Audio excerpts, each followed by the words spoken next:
Wait, stop. Before you continue listening to this podcast, go and make sure you subscribe to fucking 808s and Smoke Breaks on iTunes. Follow us on Twitter. Follow us on Instagram at 808 Smoke Breaks. Leave us a review. Comment on Big Ev's personal Instagram. Fuck you. You're not good at basketball. And then hit play. Thank you. Hey, I know you don't smoke weed. I know this. But I'm gonna get you high today. Because it's Friday. You ain't got no job. And you ain't got shit to do. We're 24. We're not shooting dust. Like, I got 4 nuts in me in 12 hours. That's a fact. I don't know if I have 4 nuts. I think I have 4 nuts, but the last one's gonna be like a little. But because I see even when I like chill with a girl, like I feel like you're gonna fuck probably like an hour or 2 later, 2 hours maybe, and then you might even sneak in another one. God bless you and your stamina. Maybe not, but even maybe then, I should be worried about this. Even if you don't, then you're gonna fuck the next morning. Like that's 3, and like say you get one before you go to bed, and then like when you wake up or like in the morning, that's 3 in like less than 12 hours, and that's not crazy. That's like pretty. Like I would say, somewhat standard. Are you in disagreement on that? I'm not disagreeing. I think like having sex multiple times in a day is different than jerking off, because I think when you're around a girl and you're fucking, like, just naturally your testosterone is going to be through the roof, and you're probably going to be able to shoot more out. Because that's what happens. Like you hook up, you fuck a girl, and then you're laying in bed, and then you're just like, oh, she's naked. Damn. You spoon her for like 20 minutes, and you're like, yo, like I got another one in me right now. What's up? Yeah, it's just good. It's good. And then, because then you already know what time it is. You're just like kind of rubbing her butt a little bit. You know what time it is. Like just letting her know, like, you know what time it is. I'll even just honestly like catch a boner wearing basketball shorts. I'll just let her know what's up. Just kind of poke her with it. Poke her with it like you're fucking picking up, like you're one of those guys from jail picking up trash on the side of the road, stabbing it. That's like your dick, like poking through her leg. I'm just like, yup, like. Well, now that we've covered Ev's masturbation cycle from the weekend, this is 808s and Smoke Breaks. I just hijacked the intro from Ev. What the fuck was that? I opened up to you about my jerking off habits. So I'm just getting my. All right, you do the honors then. You do the honors then. Yo, it's your boy Big Ev, aka the Double Baka Don. We're here with my co-host Young Wayne Jetski, the SoundCloud God. Producer Colin Cooper, the MVP of the podcast on the ones and twos. We are 808s and Smoke Breaks. This is a special edition, not because we just talked about our jerking off habits from the weekend. The cold open, I kind of like it. I think we should stick with this from now on. We might have to. We'll see. I basically just said I jerked off like 6 times yesterday, and then we just decided that was a good start for the cold open. I liked it. And here we are, bonus edition of 808s and Smoke Breaks. We came here not to talk about me jerking off 6 times in a day. Yeah. We came here to talk about Young Thug's new album. So much fun. So much fun. It's fire. It was fire. It was so much fun listening to it. I think I've listened to it like 3 or 4 times throughout, and then obviously like came back and listened to my like favorite tracks. I was really happy with it. I think it like was totally an album that lived up to the hype thus far. I don't know. It was a solid way to start the weekend going into it. See, you said something to me this weekend that was very interesting, and I hope you remember, or maybe if you're still stand on the take that you once said. Let's see what you said. But what I said. You said that you thought this was going to be I don't know if you used the word transcending. What the fuck did you say? Framework for Young Thug's legacy, basically. Yes, it's you said that this was going to be like legacy. This. You basically said that this would be the album that like people look back on and like to define his like the one career defining album. Yes, I think. Yes. Are you still? I think I might have said that before. I think I might have said that before it dropped. I think I said no. It was definitely after. After. Because I know beforehand we were talking like kind of just shooting the shit about before it dropped. I said that Young Thug is clearly like one of the most influential of the new sound, kind of manipulating your voice, using autotune, using your voice as an instrument. He kind of birthed him and Lil Wayne together, birthed the whole generation of like Lil rappers. But Young Thug is the one who really kind of pioneered this like weird high pitched autotune delivery, and he has like since the start of when he was doing this, it's really popped off in like 2013. Like Stoner, his first breakout song, was a classic. He has so many others, just like one-off singles that are crazy. Like the whole Rich Gang era was insane. All about Ain't About the Money was All About the Money with T.I. Yeah, Ain't About the Money. He's done some shit that I have like some projects that I think are pretty good top to bottom. Like Barter 6 was probably the first like big one where he had like Digits and like all like that kind of thing. Digits, another track. So like Check is a fucking banger, all that. So like that one. Another one that I do think of that I think it was 2 summers ago, I believe, maybe 3 now. Probably 2 or 3. was beautiful, Beautiful Thugger Girls. Yeah, it was which more I thought that was a experimental. great project, like top to bottom. Some really good songs, not like Daddy's Girls and whatever. Like there was a few other ones that I really liked on that one. See, Thug just has this like vocal Swiss Army knife, where he can like do almost like different voices. Like it's almost like it's Yeah, he projects his voice, uses his voice. like the way he projects. Yeah, the way he uses his vocal talent, and just kind of like projects his voice in a single song. He can use like 5 different voices. It's crazy. Yeah. You almost like sit there. You're like, wait, like that's Thug, and then like this is Thug. But this album was just like just in terms of like a top to bottom project, I thought was so strong. Like I felt like every single song was like very quality. The Ecstasy song I really like. The one with Juice WRLD is great. The one with Lil Baby, like Bad Bad Bad. I think that one's gonna be the commercial hit. The hook is very catchy, like the bad bad bad, like that whole thing. I could definitely see that being. I even saw on like Hot New Hip Hop today. It was at the top of like the very hot section. I feel like that's gonna be the song that you hear on the radio all the time. That's gonna be the song that you start hearing bumped at all the parties and clubs and all that shit.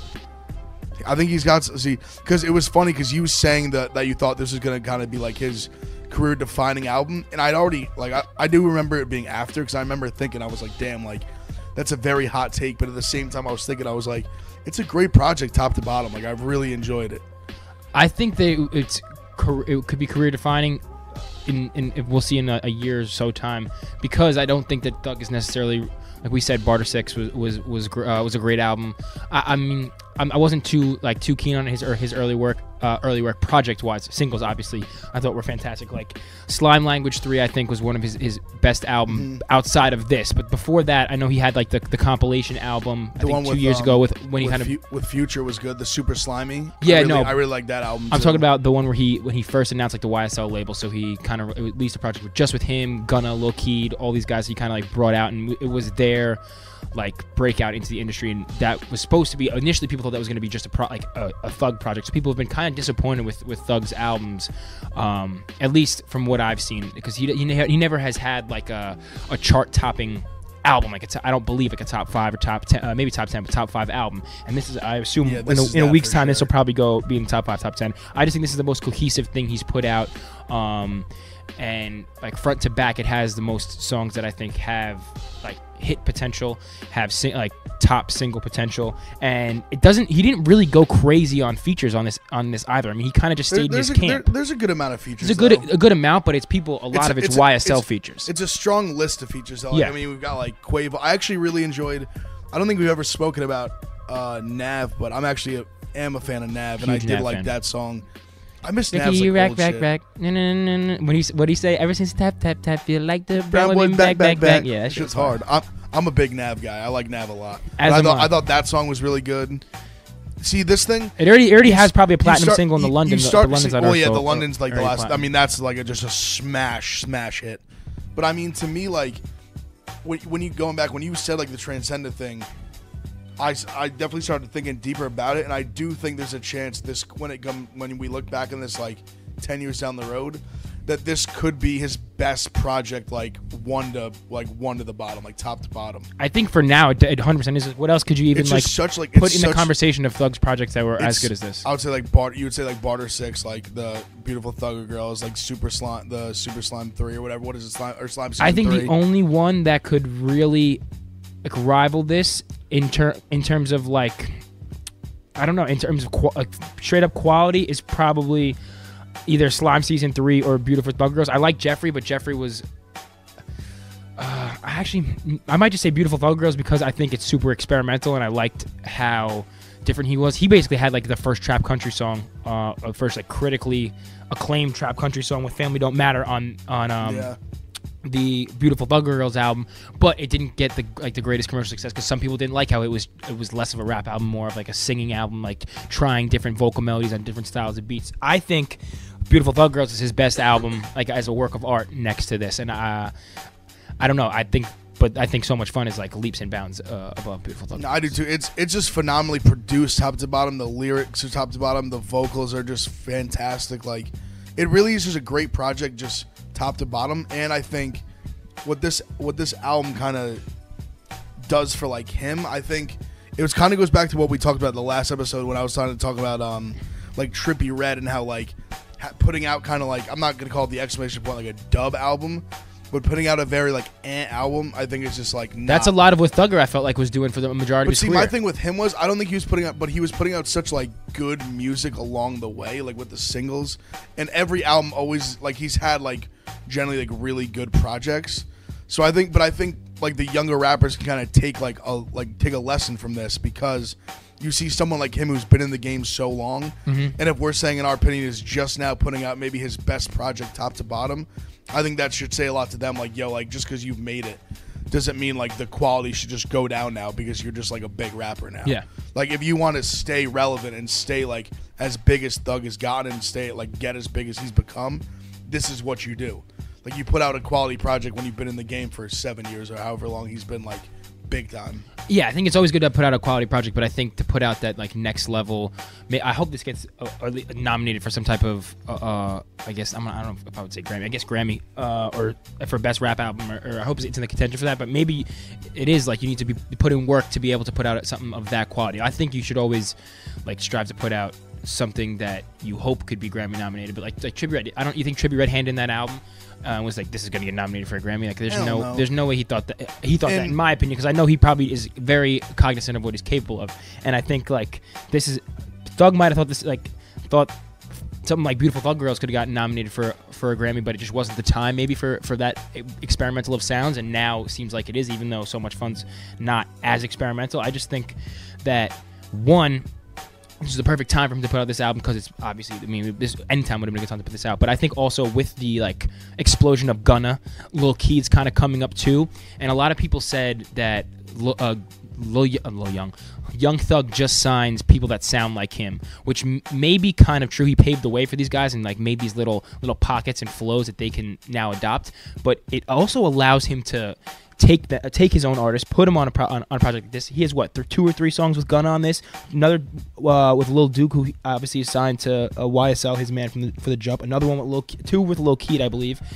It just then allows him to be more experimental because he knows exactly what flow they're gonna do, and he knows they have kind of that same pocket as him, and then he can throw out like even a crazier like high-pitched delivery or flow, and he knows he's basically almost getting it's like almost you're getting another Thug verse, but in a different cadence from like a Gunna or a Lil Keed, because he essentially birthed them. I mean, he kind of like invented the wave of just having like you said, I think you said it earlier, kind of using his voice as almost like an instrument. Yeah.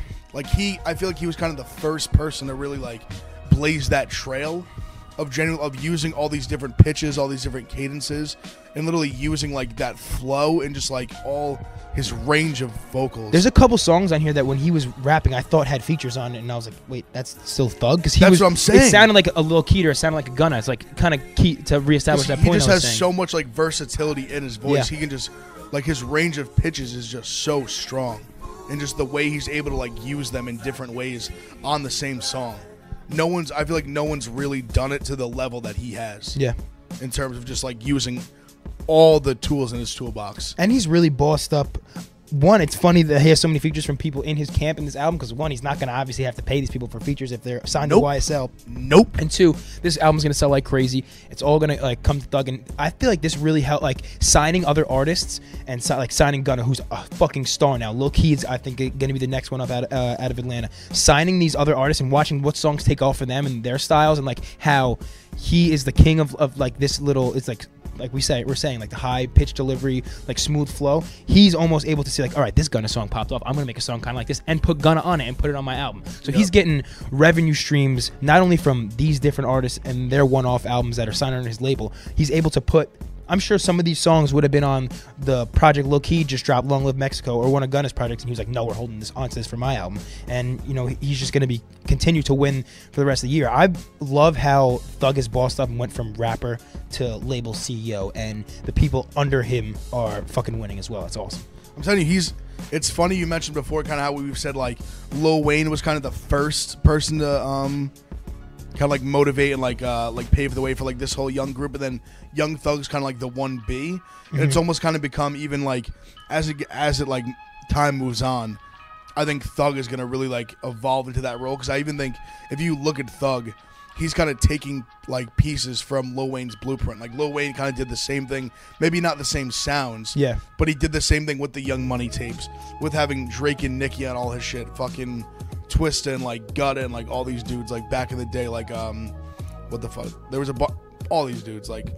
There was Tyga. Then we had who was the kid? Who was the kid with the mohawk? Literally the Twista. Lil Chucky was one of them.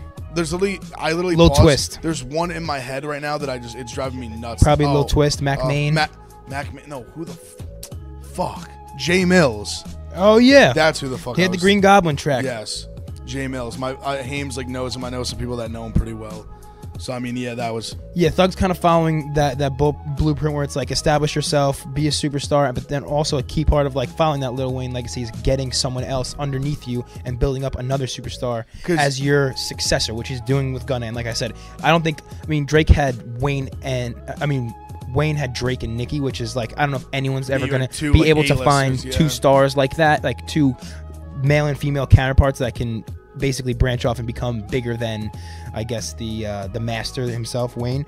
But I think Thug is clearly following that, and to a successful degree with what's his name, Gunna. Thug isn't signing artists to the level of Drake and Nicki. We haven't seen yet how the trajectory of Gunna's career is going to go, but I mean, for having the ability to sign someone who can become a superstar underneath you is something that like speaks for itself, not only for your own like business savvy, but like your musical savvy. So like you said, he's following kind of like that Lil Wayne blueprint, and hopefully down the road maybe he can pick up a counterpart to Gunna, or build someone into counterpart to Gunna, because I think, like I said, Lil Keed I think is going to blow up huge, but I don't think anyone yet is going to be on the level that Gunna is to complement him in the YSL camp the way that Nicki and Drake were able to complement each other. But I mean, then again, asking for someone to sign another Nicki Minaj is kind of no, of course, like obviously, like you can't just expect to sign the next Drake and Nicki Minaj, but at the same time, like we just listed like all these people that Young Money had. Only like a couple of them really popped. Yeah. Obviously, well, like you had like Tyga popped a lot, and you had some other people that had like good careers and whatever. But I mean, when you think of like Young Thug and what he's doing, all it takes is like one. Like there could be someone that he hasn't signed yet that could just like bang and just pop the fuck off. Like Gunna's popped the fuck off. He's in like Keed's on the way. My guy T-Shine, who I know personally, signed to YSL. I know he's been featured on some things. I'm surprised. Shout out to him. I don't think Lil Gotit was on the project actually. I said before that he was. So Lil Gotit is he Lil wasn't Keed's on the brother. album. No, he's probably too perked out. Lil Gotit. You ever see that video of him when he's like, "You want Percocet?" And I'm about 10 of them motherfuckers right now. Lil Gotit just doesn't get it, bro. Nah, Lil Gotit's fire. He's actually Lil Keed's blood brother. Do you know that? No, I really honestly like. I kind of trolled Lil Gotit in my one blog. I really don't know much about him. Other than that, he just like pops mad perks. Yeah, he's gonna pull up on you if you keep trolling. I doubt it. If you give him a perk, though, he won't shoot you. He's not gonna shoot. Why would he shoot me? Could you talk shit about his perks? I didn't. When did I talk shit about his perks? Oh, sorry, you talked shit about his name. I just said Lil Gotit just doesn't get it. He does got it. He got the perks. It's a pun. It's a joke. Pun god. So what do you think? Like, do you think this is Thug's best album so far that you've read? See, like you've listened to? I'm cooked. Yeah, no, I'm not fucking reading it. I would read it. I would read a Young Thug book. We could maybe we'll do that for this next. We'll break down some lyrics from. We haven't done that segment in a long time. Oh, the weird lyric breakdown. And the first one we ever did was with Young Thug. Thug. Maybe we'll have to bring it back with Thug for this album. Pick a song. This isn't a lyric breakdown, but I did love the song with fucking Future, how they're talking in English accents. Yeah. So that is fucking fire.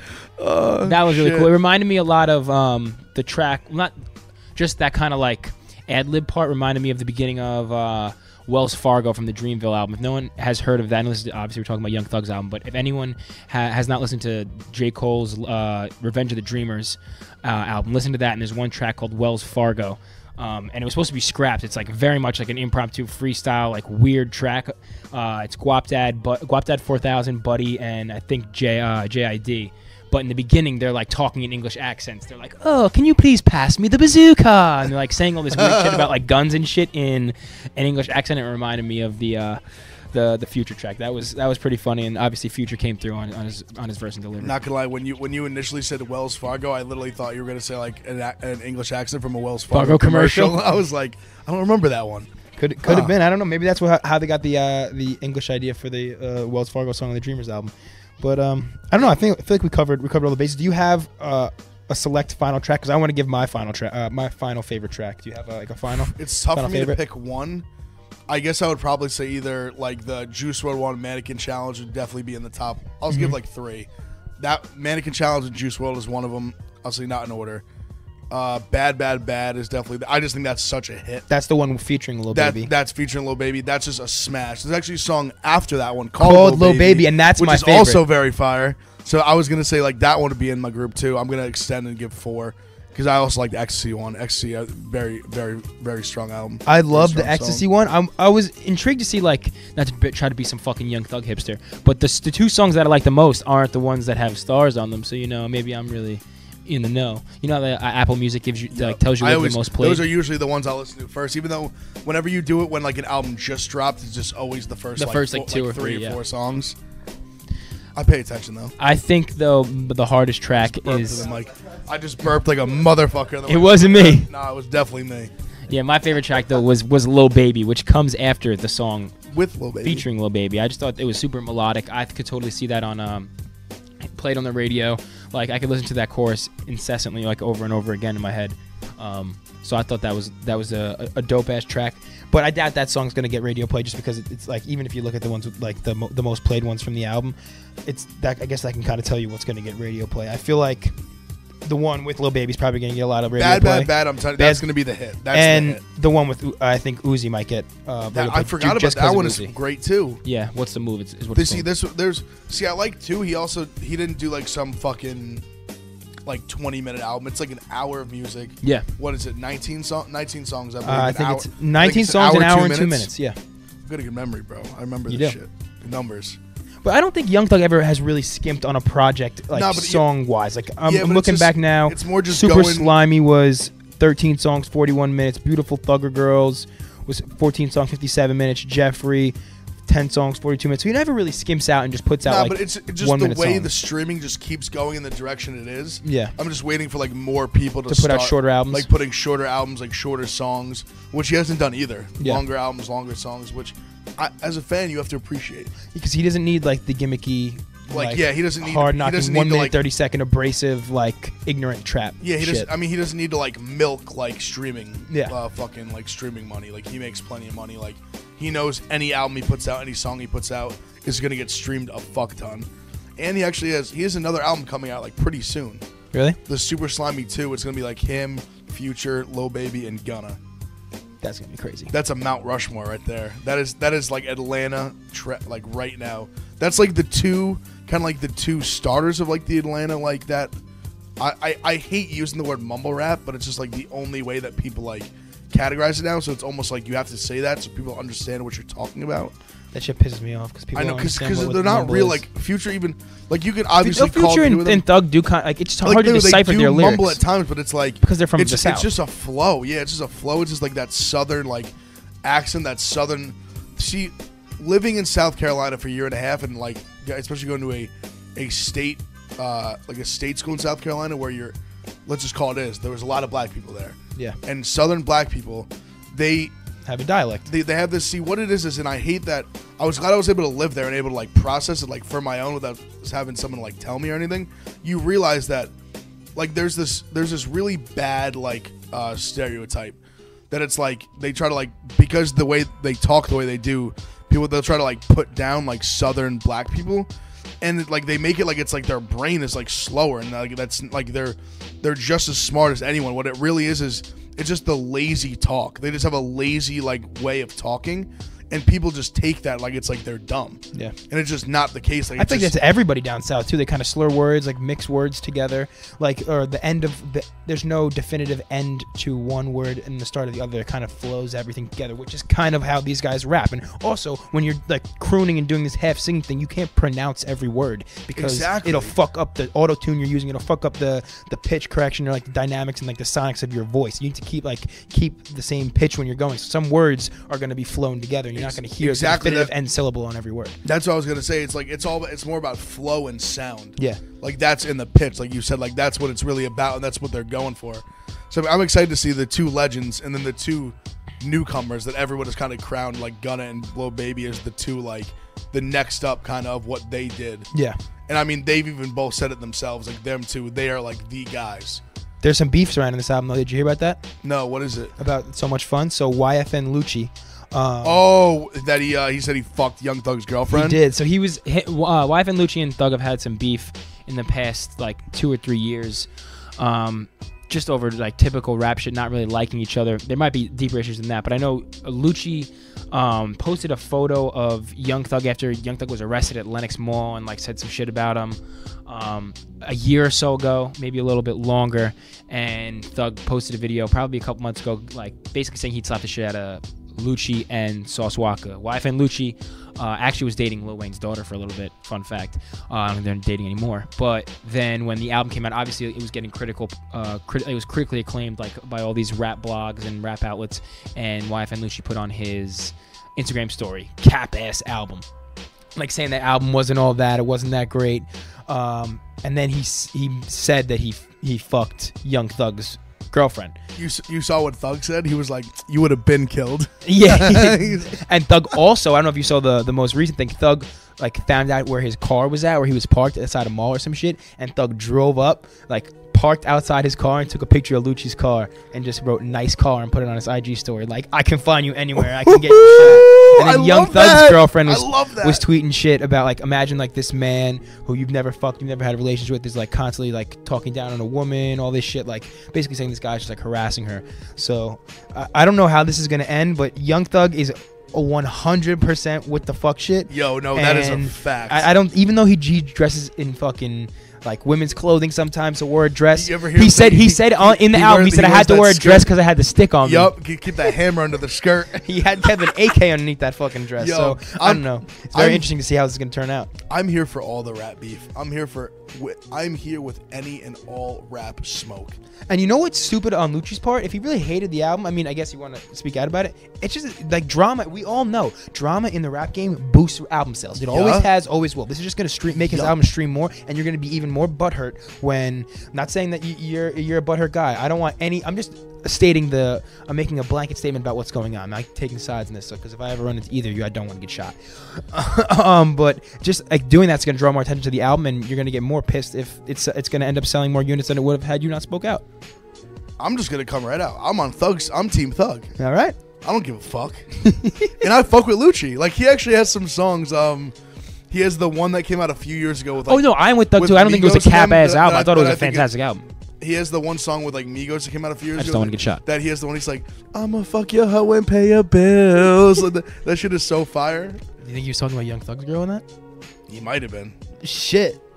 I don't think so though, because I think Young Thug might have shot him by now if that was the case. Yeah. So it'll be interesting to see how that plays out. Also be interesting to see how many units it sells. I don't really follow that shit that much, but I feel like a good metric nowadays is like over 100. Yeah, if it does over like 100 in like a week, that's like a lot. Yeah, it's a lot for streaming now apparently. So I think the streaming is just what really matters. Yeah. But I guess like the 100.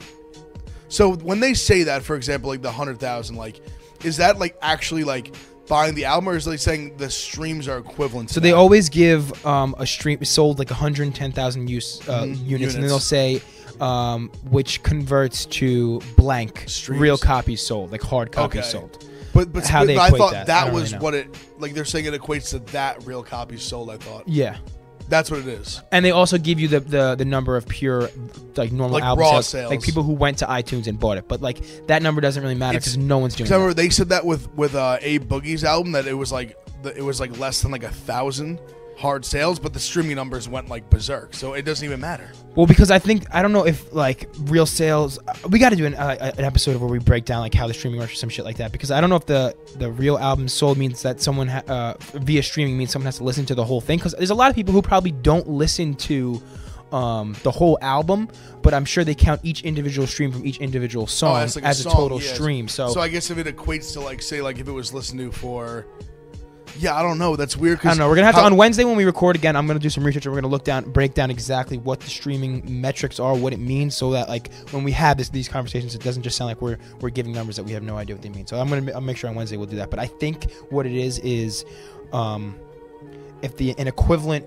to equivalent time streamed from a user equates to like what the length of the album would be. Maybe then it's means an album sold. I'm not 100% sure, but I know they always give you the metric of like what the total streams were, what that means in like album sales, and what the actual total units sold by someone going to iTunes and hitting buy. I mean, yeah, because there's just so many variables that go into it. Like, it's like, did they add the album? Did they add just a song? How many songs did they add? Did they add maybe 5 songs? Yeah, I don't think it goes by I don't think it goes by a lot of people downloading the album. I think it just goes straight by like streams, or even like streaming. Like you download the album, you might listen, like you said, like you might listen to one song, a couple songs, you might listen to half of it. You might, I don't know, you might listen to the whole thing 5 times through, like me, like a weirdo.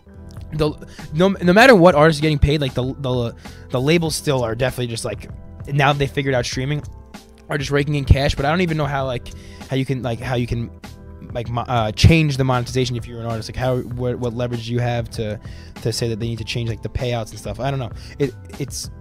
It's kind of crazy how we talk about these album sales and like say, oh, this guy's album flop, but we really don't know what the fuck it means. So hopefully Wednesday I'll try to do some research, pop an Adderall, and see if I can figure out the science behind streaming. Exactly. That's a promise. Yeah, I'll do it. I hope. I'll do it. I'm gonna read some articles. I'm not gonna do it. I know you're not I'll gonna look do into it. it maybe. No, Probably not. No, definitely Doubt not. it. No, you should come with like a fake, like I'll give like the real answer. I'll come with what I think it is. Yeah, you come with what you think it is, your best idea in your head that you can think it through, and then I'll present to you the real thing is, and we'll see how close you are compared to me. All right, I like that. That'd be good. I can get behind that. And also, what are we going to be doing tomorrow? Oh, wow.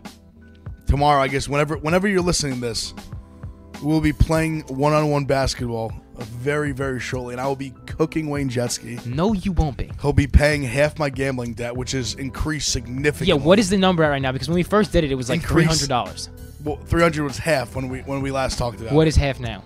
Half right now is, hold on, carry the one, 700 and Yo, I can't. I don't even have that much checking account right now. Like 700 and like it's half of 1560.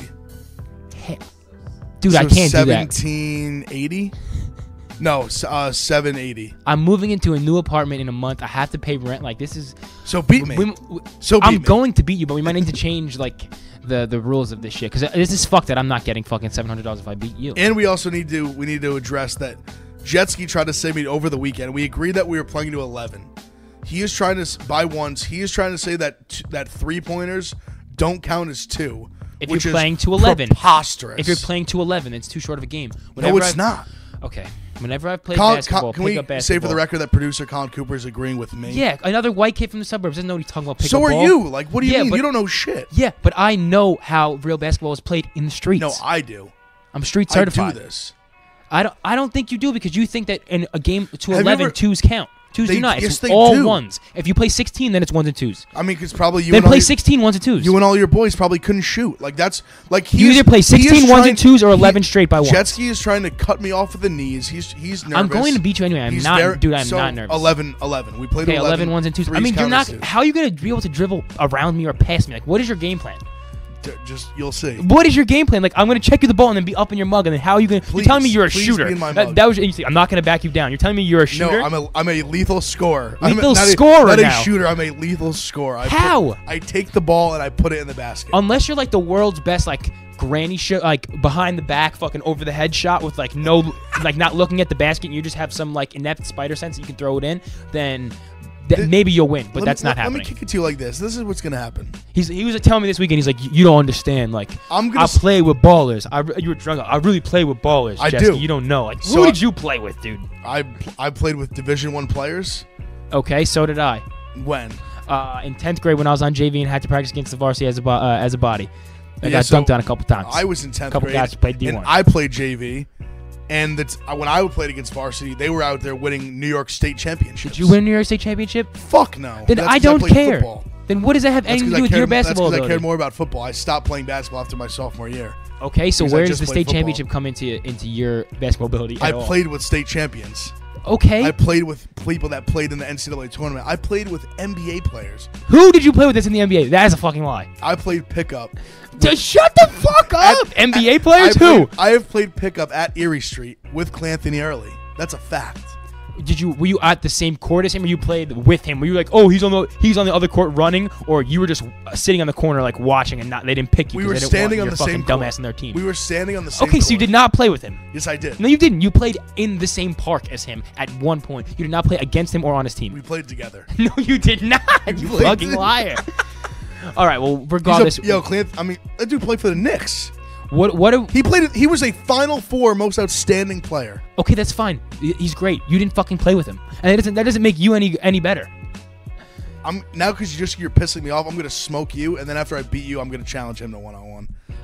Okay. Me versus Clanthony early. Can we make former Nick?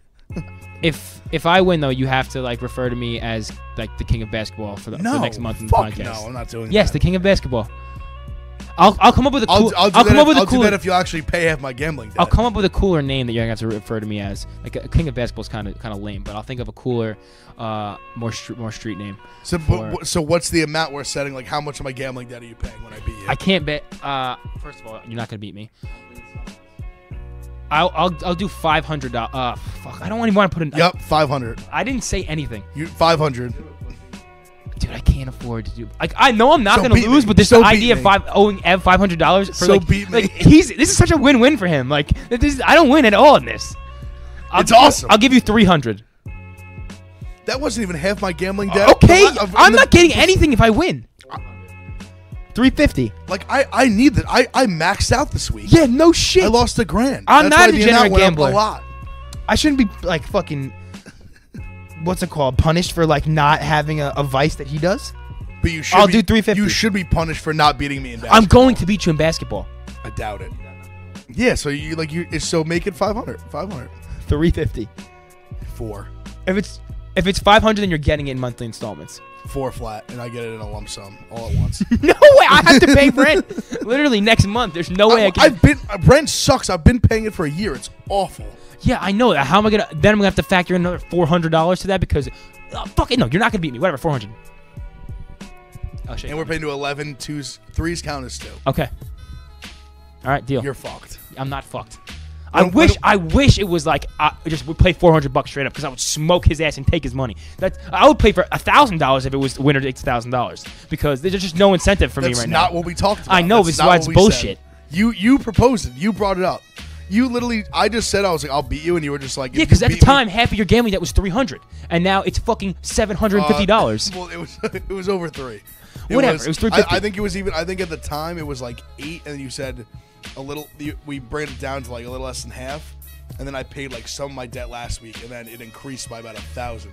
Well, here's a good thing. Night. If he's anywhere near as good at basketball as at gambling, I'm gonna be fucking fine because he clearly sucks at that. I'm a much better basketball player than I am a gambler. I'm a dog shit gambler. Yeah, for your sake, I really hope so. Good basketball player. Whatever, we'll see. This motherfucker's not gonna beat me. I think he should owe me some money if I beat him, but we'll see. I'm not gonna give you dog shit. You're gonna pay me.